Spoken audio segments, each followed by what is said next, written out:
ka lang. Dito ay galing kami from Darport at sumakay lang kami ng van ng family ng friend ko papunta doon sa island, but kailangan namin mag-cross sa ocean.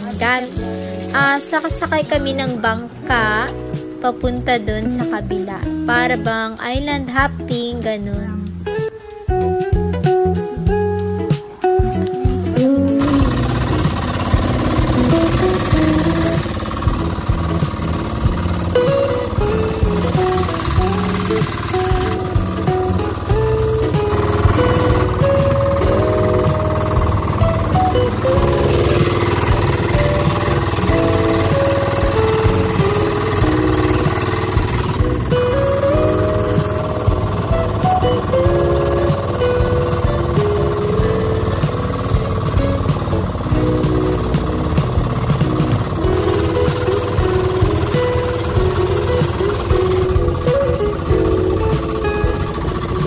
Grabe, nakaka-breathtaking talaga dito sa Mati.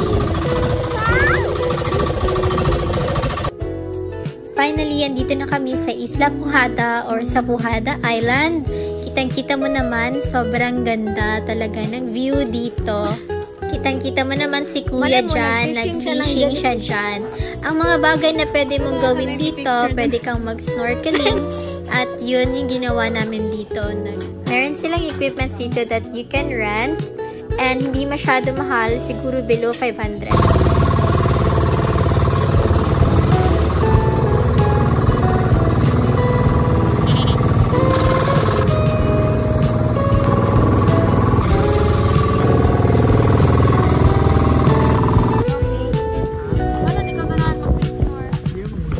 Eto, pabalik na kami at sumakay na kami sa sasakyan ng friend ko papunta ng Darport kung saan kami matutulog.